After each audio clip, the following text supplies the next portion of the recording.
Hi guys, വീഡിയോയിലേക്ക് കടക്കും മുമ്പ് ടാക്സൽ എന്ന ഒരു മണി മേക്കിംഗ് ആപ്ലിക്കേഷനെ പരിചയപ്പെടുത്തി തരാം. ഈ ആപ്പ് ഉപയോഗിച്ച് ഓരോ 15 മിനിറ്റിലും പ്രെഡിക്റ്റ് ചെയ്ത് ക്യാഷ് ഉണ്ടാക്കാൻ സാധിക്കും.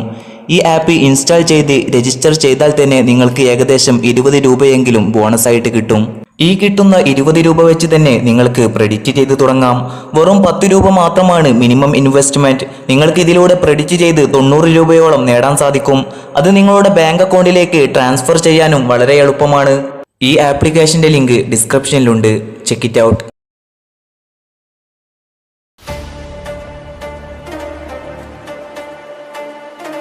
ലോകത്തിലെ ഏറ്റവും പഴക്കമേറിയ നഗരങ്ങളിലൊന്നായ ലിസ്ബൺ ആ മത്സരത്തിനായി ഒരുങ്ങിത്തയ്യാറായിരിക്കുന്നു. 2014 യൂറോപ്യൻ ഫുട്ബോൾ സിംഹാസനം സമ്മാനിക്കപ്പെടുകയാണ് അന്നവിടെ. ചരിത്രത്തിൽ ആദ്യമായി ഒരേ നഗരത്തിൽ നിന്നുള്ള 2 ടീമുകൾ ചാമ്പ്യൻസ് ലീഗ് ഫൈനലിൽ ഏറ്റുമുട്ടുന്നു. ഒരു നൂറ്റാണ്ടിലധികം പഴക്കമുള്ള മാഡ്രിഡ് ഡെർബിയിലെ ഏറ്റവും വലിയ പോരാട്ടത്തിനായി അണിഞ്ഞൊരുങ്ങിയിരിക്കുന്നു.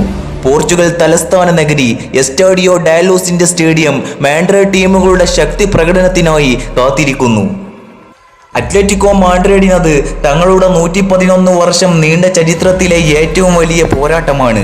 മുമ്പൊരിക്കൽ കയ്യെത്തും ദൂരെ നഷ്ടപ്പെട്ട യൂറോപ്യൻ കിരീടം സ്വന്തമാക്കുവാനുള്ള സുവർണ അവസരം.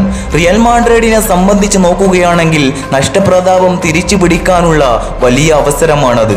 യൂറോപ്യൻ ചക്രവർത്തിമാരെന്ന് അഹങ്കരിച്ചിരുന്ന തങ്ങളിൽ നിന്നും കിരീടം അകന്നിട്ട് 12 വർഷങ്ങൾ പിന്നിട്ടിരിക്കുന്നു. ഒപ്പത്തിനൊപ്പം പോരാടുന്ന മാഡ്രിഡ് ശക്തികൾ. മത്സരത്തിന്റെ എല്ലാ തീവ്രതയും ആരാധകർ തിരിച്ചറിഞ്ഞിരിക്കുന്നു. എന്നാൽ ഒരൊറ്റ നിമിഷം, 36 മിനിറ്റിലെ ആ ഒരൊറ്റ നിമിഷം അത്ലറ്റിക്കോ മാഡ്രിഡ് ആരാധകരെ ആവേശ തിരമാലകളിലേക്കും റിയൽ മാഡ്രിഡ് ആരാധകരെ നിശബ്ദതയുടെ പടുകുയിലേക്കും തള്ളിയിട്ടിരിക്കുന്നു. അതെ, അത്ലറ്റിക്കോ മാഡ്രിഡ് പ്രതിരോധത്തിലെ വൺമതിൽ എന്നറിയപ്പെടുന്ന ഡീഗോ ഗോഡിൻ സാക്ഷാൽ ഐക്കർ കസിയസ് കാത്ത റിയൽ മാഡ്രിഡിന്റെ ഗോൾ വലക്കുള്ളിലേക്ക് പന്ത് നിക്ഷേപിച്ചിരിക്കുന്നു. എന്നാൽ ഒരു നിമിഷത്തെ ആഘാതത്തിൽ നിന്നും പതിയെ കരകയറാൻ ശ്രമിച്ച റിയൽ മാഡ്രിഡിന് മുന്നിൽ കഠിനമായിരുന്നു കാര്യങ്ങൾ. ക്രിസ്ത്യാനോ റൊണാൾഡോയും ബെൻസിമയും ബെയിലും ഡിമരിയയും അടങ്ങിയ മുന്നേറ്റ നിരക്ക് മുന്നിൽ അത്ലറ്റിക്കോ മാഡ്രിഡ് പ്രതിരോധവും ഒപ്പം ദൗർഭാഗ്യവും ഒരുപോലെ വിലങ്ങുതടിയായിരിക്കുകയാണ്. നിരാശയിലേക്ക് ഓരോ നിമിഷവും വീണുപോയ റിയൽ മാഡ്രിഡ് ആരാധകർ കഴിഞ്ഞ 12 വർഷവും വിടാതെ പിന്തുടർന്ന തങ്ങളുടെ ദൗർഭാഗ്യത്തെ വീണ്ടും സംശയിച്ചു തുടങ്ങിയിരിക്കുന്നു ആ നിമിഷങ്ങളിൽ. എന്നാൽ അത്ലറ്റിക്കോ മാഡ്രിഡ് ആരാധകരെ സംബന്ധിച്ച് തങ്ങളുടെ ചരിത്രത്തിലെ ഏറ്റവും മനോഹര രാത്രി ആഘോഷിക്കുകയാണ് അവർ. ഏതാനും നിമിഷങ്ങൾക്കപ്പുറം യൂറോപ്പിന്റെ സിംഹാസനത്തിലേക്ക് നടന്നു കയറുവാൻ ഒരുങ്ങുകയാണവർ. അങ്ങനെ മത്സരം അതിൻ്റെ മുഴുവൻ സമയമായ 90 മിനിറ്റുകളും പിന്നിട്ട് ഇഞ്ചുറി ടൈമിലേക്ക് കടന്നിരിക്കുന്നു. അങ്ങനെ മത്സരം അവസാനിക്കാനിരിക്കെ റിയൽ മാഡ്രിഡിന്റെ അവസാന മുന്നേറ്റം. ആ മുന്നേറ്റത്തിലൂടെ അവർ ഒരു കോർണർ വിൻ ചെയ്യുന്നു. മത്സരം തീരുവാൻ സെക്കൻഡുകൾ മാത്രം അവശേഷിക്കെ ലുക്കാ മോഡ്രിച്ച് എടുത്ത ആ കോർണർ കിക്കിൽ അത്ലറ്റിക്കോ മാഡ്രിഡ് പ്രതിരോധത്തിനിടയിൽ നിന്നും ഉയർന്നു ചാടി ഗോൾ വല ചലിപ്പിച്ച ആ 4-ാം നമ്പർ വെള്ളക്കുപ്പായക്കാരന് പിന്നിൽ ഇങ്ങനെ എഴുതപ്പെട്ടിരുന്നു: റാമോസ്, സെർജിയോ റാമോസ് ഗാർഷിയ.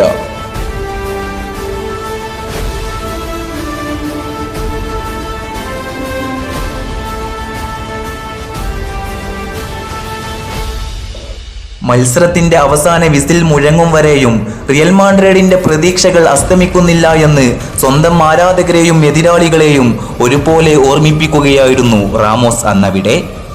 റാമോസിന് മുന്നിൽ പരാജയപ്പെട്ട അത്ലറ്റിക്കോ മാഡ്രിഡ് ലിസ്ബണിൽ മറുപടികളൊന്നും അവശേഷിപ്പിച്ചിരുന്നില്ല. പിന്നീട് എക്സ്ട്രാ ടൈമിലേക്ക് നീണ്ട മത്സരത്തിൽ തുടർച്ചയായി 3 ഗോളുകൾ കൂടി നിക്ഷേപിച്ചതോടുകൂടെ റിയൽ മാഡ്രിഡ് തിരിച്ചു കയറുമ്പോൾ വിജയം തിരിച്ചും ആധികാരികമായി മാറുകയായിരുന്നു അന്നവിടെ.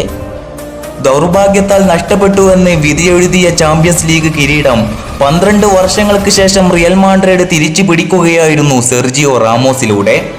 റാമോസിനെ സംബന്ധിച്ച് ഒരു ഭാഗ്യനിമിഷം മാത്രമായിരുന്നില്ല അന്നവിടെ, മറിച്ച് അയാളിലെ ധീരത ലോകം തിരിച്ചറിയുകയായിരുന്നു. പിന്നീട് യുവേഫ സൂപ്പർ കപ്പിൽ ഉൾപ്പെടെ 90 മിനിറ്റുകൾക്കിപ്പുറം റാമോസ് ഗോൾ വലക്കുള്ളിൽ പന്തുകളെ എത്തിക്കുമ്പോൾ അത്ഭുതമെന്നോണം അയാളിലെ പോരാളിയെ ദർശിക്കുവാൻ.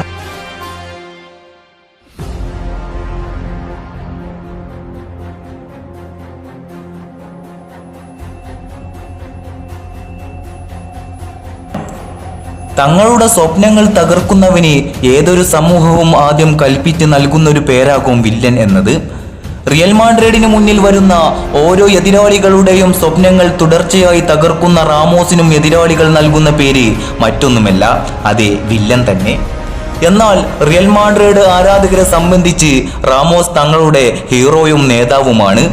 അതിനപ്പുറം യുവാനിറ്റോക്ക് ശേഷം റിയൽ മാഡ്രിഡ് കണ്ട ഏറ്റവും വലിയ പോരാളിയും കൂടിയാണ് സെർജിയോ റാമോസ്.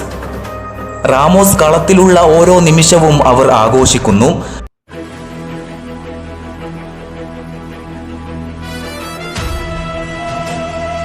തങ്ങളുടെ വിശ്വാസത്തിന്റെ പ്രതീക്ഷകളുടെ പോരാട്ടത്തിന്റെ പ്രതീകമാണ് അവർക്ക് റാമോസ്.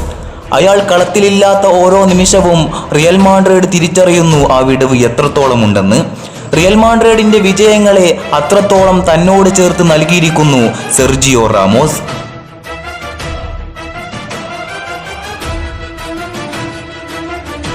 ലോകത്തിലെ ഏറ്റവും മികച്ച പ്രതിരോധ താരമായി വാഴ്ത്തപ്പെടുമ്പോഴും അതിലൊതുങ്ങുവാൻ തയ്യാറല്ല അയാൾ. ഗോളുകൾ നേടുവാനും അതിന് വഴിയൊരുക്കുവാനും തൻ്റെ ടീമിനെ പിന്നിൽ നിന്ന് നയിക്കാനും അതുപോലെ തന്നെ മുന്നിൽ നിന്ന് നയിക്കാനും അയാൾ എതിർ ഗോൾമുഖത്തേക്ക് പാഞ്ഞെത്തുന്നു. 100 ഗോളുകൾ നേടുകയെന്നാൽ മറ്റേതൊരു പ്രതിരോധ താരത്തിനും സ്വപ്നമെങ്കിൽ അയാൾക്കത് സ്വന്തമാണ്. ഓരോ സീസണിലും അയാൾ നേടുന്ന ഗോളുകൾ മുന്നേറ്റ താരങ്ങളിൽ പലരോടും കിടപിടിക്കുന്നതാണ്. ഫുട്ബോളിലെ വലിയ ബഹുമതിയായ ബാലൻഡിയോർ അയാൾ അർഹിക്കുന്നുവെന്ന് അവസാനം പറഞ്ഞൊരാൾ ലോകം കണ്ട എക്കാലത്തെയും മികച്ച മധ്യനിര താരങ്ങളിൽ ഒരാളായ ലൂയിസ് ഫിഗോയാണ്. ഒരു പക്ഷേ ബാലൻഡിയോർ കീഴടക്കാൻ റാമോസിന് കഴിഞ്ഞേക്കില്ല, എങ്കിലും അതിനപ്പുറം ആരാധക ഹൃദയങ്ങളെ കീഴടക്കുവാൻ അയാൾക്ക് കഴിഞ്ഞിരിക്കുന്നുവെന്ന് നിസ്സംശയം പറയാം. കാരണം ഒരു ഗോളോ അതിലേക്കുള്ള അസിസ്റ്റോ ഒരു നിർദ്ദേശമോ മാത്രമല്ല റാമോസ്. അയാൾ വഴങ്ങുന്ന ഒരു കാർഡ് പോലും തൻ്റെ സഹതാരങ്ങളെയും ആരാധകരെയും സ്വാധീനിക്കുവാനും എതിരാളികളെ തകർക്കുവാനും തക്ക മൂർച്ചമുള്ളതാണ്. നീലാകാശത്തെ സ്പർശിക്കുവാൻ നിങ്ങൾക്കൊരു പക്ഷേ കഴിഞ്ഞേക്കില്ല. സ്വപ്നങ്ങളിൽ നിന്നും ഏറെ അകലെയായിരിക്കാം പലപ്പോഴും നിങ്ങളുടെ സ്ഥാനവും. എന്നാൽ നിങ്ങൾ ഒരു റിയൽ മാഡ്രിഡ് ആരാധകനാണെങ്കിൽ അഭിമാനത്തോടെ തന്നെ നിങ്ങൾക്ക് വിളിച്ചു പറയാം, മറ്റൊരേതൊരാൾക്കും സ്വപ്നം കാണാൻ മാത്രം കഴിയുന്ന ഒരു മഹത്തായ നിമിഷം സെർജിയോ റാമോസ് ഞങ്ങൾക്കായി സമ്മാനിച്ചിട്ടുണ്ടെന്ന്.